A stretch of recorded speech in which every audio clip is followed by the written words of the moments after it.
And you're listening to Morning Report. Well, local body voting papers start arriving in letterboxes at the end of the week. And on October the 12th, we'll know who's going to be in charge of our local councils and boards. Well, here on Morning Report, we're looking at the mayoralty races in some of the main centres. You can listen and watch live on rnz.co.nz and other major news websites, Freeview, Channel 50 and on Facebook. Well, this morning, we're looking at Wellington, where Justin Lester is seeking a second term as mayor. He's with me in the studio along with two main rivals, veteran councillor Andy Foster and Diane Calvert. There are some big issues for Wellington voters, transport chief among them, along with issues of resilience and earthquake-prone buildings and increasing housing supply. Let's get started. Ata Maria, kia ora. Good morning to you all. Susie. Justin Lester, let's start with you. What mark out of 10 would you give yourself for your first term as mayor? I'd give myself a solid 7. Look, we've got a council that's working together. We've drafted a triennium plan. We focused on delivering that. And I want to acknowledge Andy and Diane. They've contributed to the council that's worked well together. What are your top 5 achievements? Top 5 achievements. Well, the first would be that it's a council that's working effectively. The council was perceived to be toxic when I came in, and we changed that on day one, so I was really proud of that. We secured $3.4 billion from government. The last major investment in transport was 40 years ago, 1978, my birth year, and I'm glad that we've achieved that. Now it's about delivering it. We've got a resilient city and building it. 4 weeks in, we had a massive earthquake. I was worried that we'd see Wellington grind to a halt, but through calm, stable leadership, I think we got through that okay. A couple more. Look, we've had a big focus on inclusion and diversity. That's been a strong focus for me. I want to be a city that welcomes everybody, that supports and embraces diversity. And we saw the benefits of that in the outcome after 15th of March, which was a tragic incident. But when we had those thousands of people stream into the Basin Reserve, that was probably my proudest moment as mayor. And finally, I guess I've taken on the arts portfolio. I'm really committed to Wellington remaining and retaining its status as the cultural capital of New Zealand. OK, Diane, what mark would you give Justin out of 10? I'd probably give him a 6. But it's more important about where he's going for the next 3 years, which is why I'm standing. OK, and we'll talk about that in a second. Andy, what would you say? Mark out of 10? I'd probably be a bit harsher on that. I'd give him 3 or 4. Oh, 3 or 4. Why? Well, I described this council last year when we were talking about how we were going as a bit of smile and wave. It's a lot more style than substance. And I think for me, and I said at the time, the 3 things which will really make that work and a successful triennium were getting the town hall underway. It's kind of just about on the go. The movie museum and convention centre. We've got the convention centre that lost the movie museum for the moment, and hopefully that can be recovered.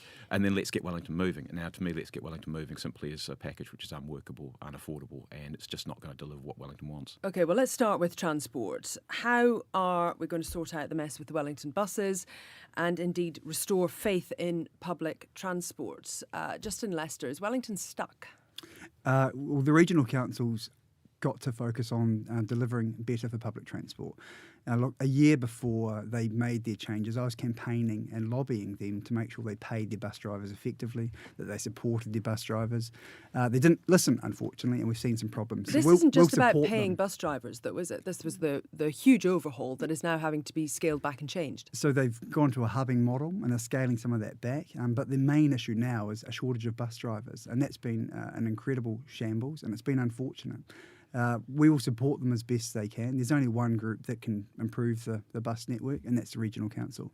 But the lesson you learn from it is it needs to be a regional transport authority. We do that for economic development and for water. It's absolutely ridiculous. As mayor of the city and as our council, we have very little say in how they operate the bus service. OK, Diane, what's wrong with that idea? Would you like to see a sort of an Auckland transport style model for Wellington? Well, that's going to take probably 5 years if it ever occurred. So I want to get on and get something workable now.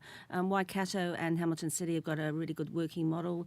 Basically, it's a shared governance model where you have the representatives from Greater Wellington, from the Wellington City area, equal representation from Wellington City Council, and also NZTA, because they fund about a quarter of the bus fares. So we need to be together, making the decisions together and taking responsibility for them.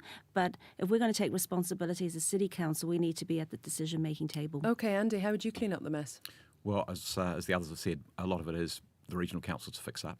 We did have a really good relationship. I've been on the Regional Transport Committee on several occasions, and we did have a really good relationship across the region and with the Regional Council.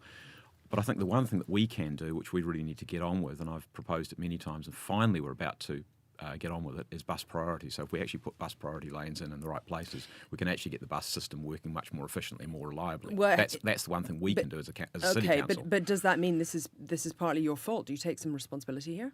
Well, the regional council actually never really asked us. We said, hey, can you tell us where the buses are getting delayed? And they just silence. Back. So now they've started. Now they've started to engage with that, and particularly they've now got much better data with the snapper information they've got now. They've got much better data about where the delays are occurring in the system and when they're occurring. So, Diane, Like when I stood for council the first time in 2016, I went to a number of different committee meetings, the Transport Committee, which Andy chaired, and also the Greater Wellington Regional Council, which Paul Swain chaired. And I saw them in action, and both came and gave respective reports to each of the various council committees, verbal, not written, and backslapping. And, if you hadn't seen the writing on the wall then, I don't know where you were. No, because Diane, I could see it Diane, myself. some of that was written actually as well. And I've Just let Diane finish. advocated strongly for the last several years with Greater Wellington. I've written directly to ministers. I've helped set up community meetings. I've been to the Transport Select Committee, and I've seen it. And you didn't have to be a transport planner to know that it was a disaster waiting to happen. so it sounds like she's done more than you have, Andy. Oh, look, I disagree. I think the real issue has been in the implementation. We did have a really good relationship with the regional council, and we did communicate effectively between the two of us. So, Can I just round it off? And I was going to ask you, you're wanting to increase wages for the bus drivers and lower the fares. Is that actually possible to do, and is it in your gift? Yes, it is possible to increase the wages because it's happened before and they had better wages previously. So that's absolutely possible. What's happened is you've gone to a public transport operating model. That was a new tender system. It's driven the cost down. So that's where the savings have been made, I believe. And in terms of lowering fares, yeah, absolutely, because if you increase passenger numbers, then you spread that the cost across a greater number of people. And we have the highest fare box recovery, so that's the amount of income you get from passengers in the country by some distance, much higher than other cities, higher than Auckland, higher than Christchurch and Dunedin and everywhere else. So in Wellington, you can afford to have cheaper prices. And just finally, the good news is the regional council, it'll have new leadership. They're going through an election. 3 people have stood down. There'll be 2 potentially re-elected, but they'll have some new leadership. Okay, well, let's talk tunnels as well. Who's tried driving through the Mount Vic tunnel at rush hour on Friday recently? yes. And what did you make think of we it? all have. How long did it I take think we you? all have. Yeah, it's clearly it's very unreliable. There's significant congestion there, and we need to fix it. Okay, how?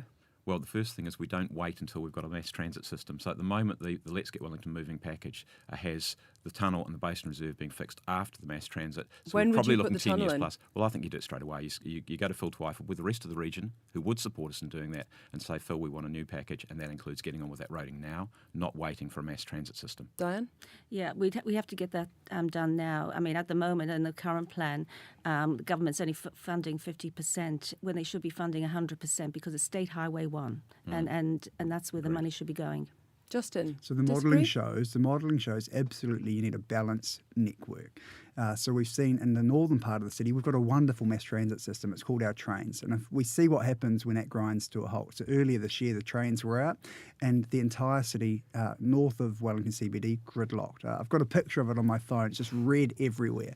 And public transport usage in the north of the city is 46%, and in the eastern and southern suburbs, it's as low as 23%. So you need balance. So you need that mass transit. So mass moving transit people. would take pressure off, take people out of their cars so they wouldn't be going through the Mount Vic tunnel? Yes, Is that but what you're you saying? need to do a tunnel as well. But the absolutely first priority needs to be the Basin Reserve congestion. So it's grade It's not separation the at the first Basin priority. Reserve, east and west, north and south.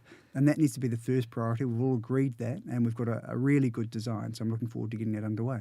But has this all not rather stalled, Andy? Well, yeah, it has. And what we've got at the Basin Reserve, the first bit that's going to be done is simply at grade. So the bigger solution is going to wait again until after the mass transit. But I think in terms of the mass transit, it's going to put $1 billion on the city's debt. It's going to cost the average residential ratepayer about $400 to $500 a year to run. And it's only predicted to take about 5%. This is LGWM's own numbers. About 5% of the people coming into the central city by 2036 will come in by mass transit. So we're spending all that money for a very small proportion of the people coming into I'll the tell city. you what will stall the transport program in the city. Andy was involved and was a transport portfolio holder for the Basin Reserve flyover. Which you voted against. We've had 5 years of nothing since because that project failed. It went to the High Court, went through a board of inquiry, and it failed at a court of appeal.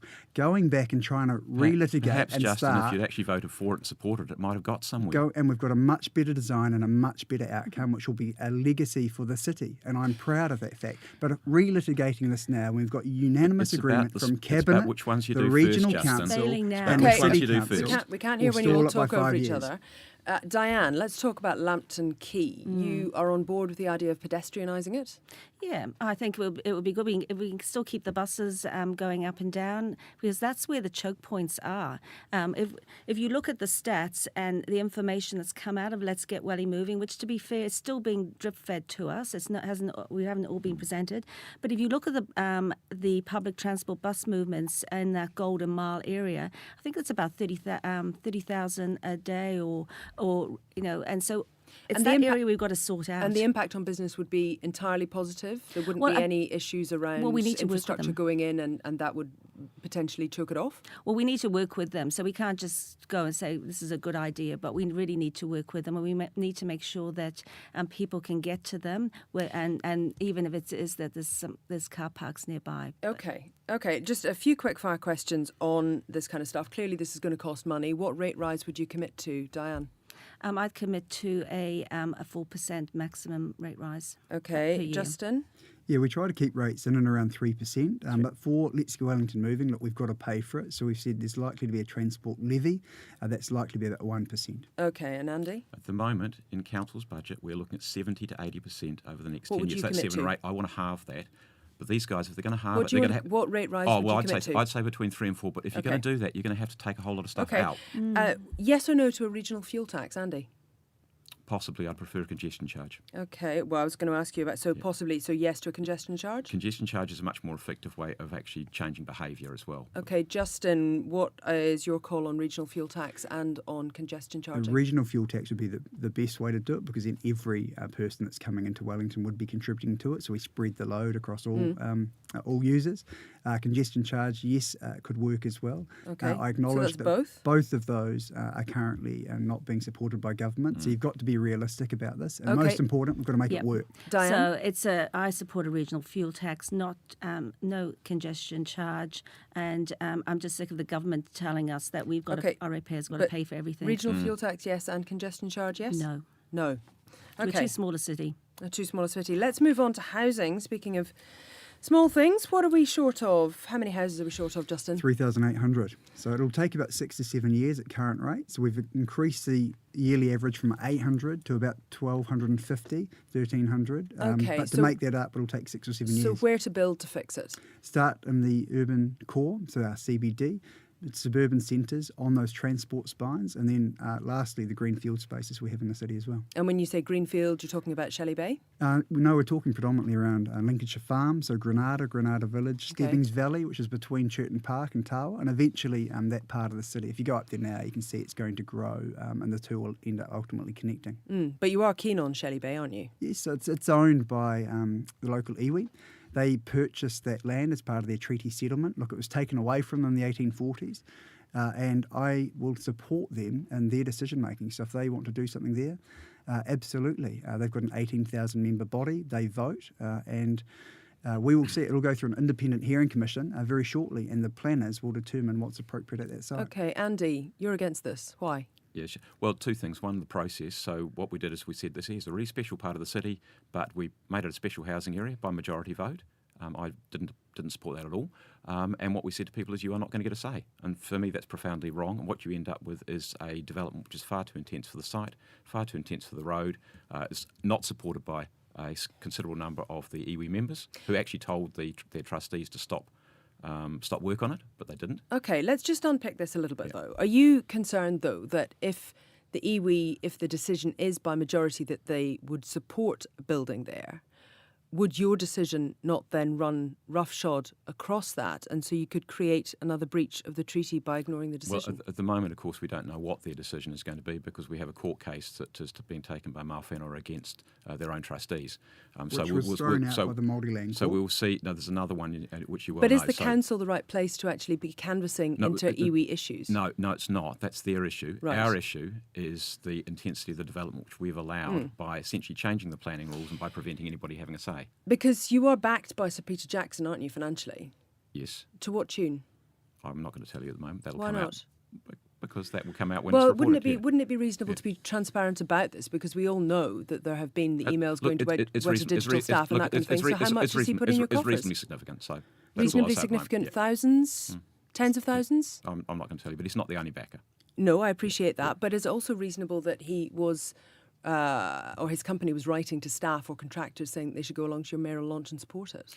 I think actually what they wrote, and I didn't see the email, I think what they wrote is just to say, there's a mayoral launch there, there's some things about Shelley Bay as well. If you want to come along, do. It was Yeah, but what entirely about the power voluntary, which is imbalance? democratic. What about the power imbalance there between someone who might be on contract and someone who's paying your wages? Oh, look, it was entirely voluntary, as far as I know. I mean, I wasn't involved in that. But Diane, how do you... I was going to say, sorry, hang on a Susie. minute, no, because we are running short of time. Yeah. Diane, what's your view of that? Well, look, I'm independent, and I've had a few donations, but they're all quite small and they're quite varied.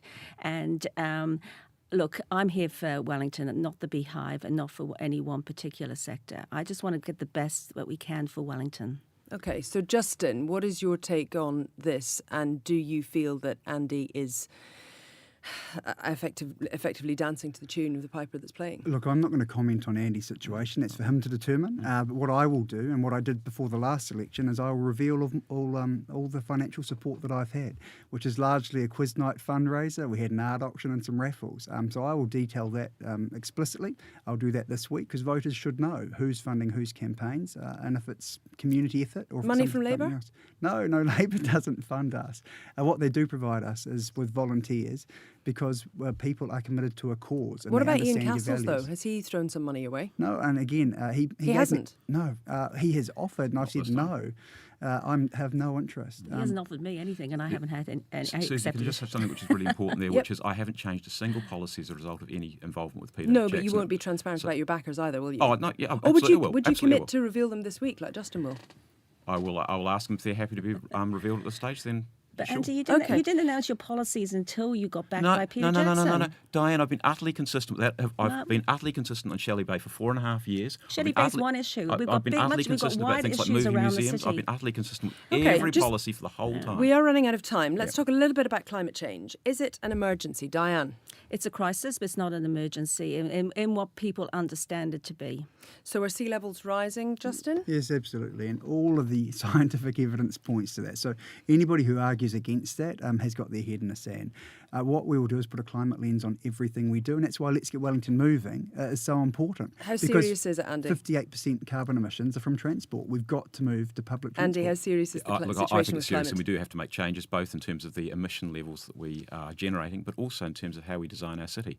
So we don't want to put people in harm's way by building too close to the sea. Let's just talk about resilient stuff. Civic Square, the library, the town hall, the civic administration building. How are you going to pay for that, Justin, to be remediated? Yeah, so the town hall is already underway. It's budgeted. It's part of our long-term plan. And next door, we've got Victoria University and Symphony Orchestra moving in. They'll have their first home, the Symphony Orchestra, in their 72-year history.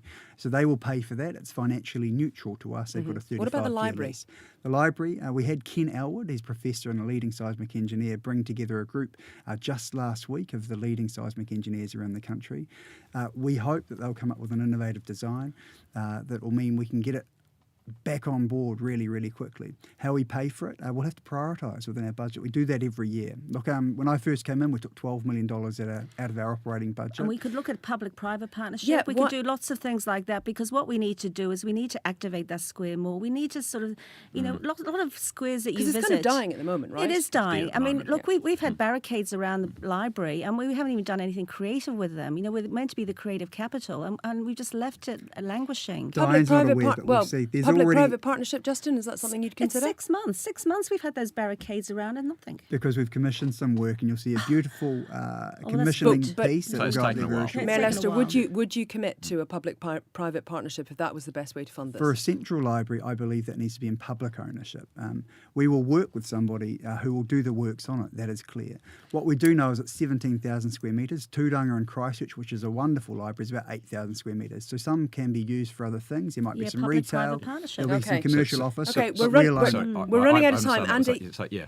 Andy, I'll just come to you. We are running out of time. If Do you you want me get to cover that one as well? No, no, 'cause you've we're, already we're out of announced time, it. I'm afraid. if you become the mayor, what would you do in your first 100 days?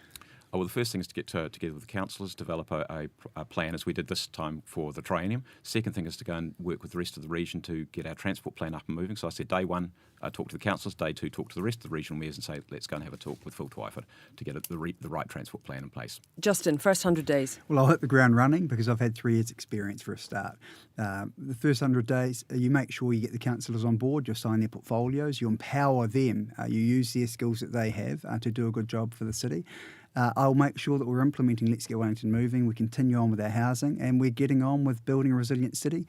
The Central Library will be a big focus for my first 100 days. And Diane. Yeah, get a plan so that everybody's on board. And what we also need to do is we need to re-establish relationships with the government and make sure that they're delivering what Wellingtonians want in the transport and actually do something about fixing our buses. It's impacting on our economy. It's impacting on the environment. I can't understand why everybody's been so quiet, all the politicians, and that's the biggest thing that's causing more emissions because people are getting in their cars and not catching buses. Thank you very much, all of you. Diane Calvert. We're also speaking with Justin Lester and Andy Foster in our Wellington mayoral debate. It is now, 8:32, I think.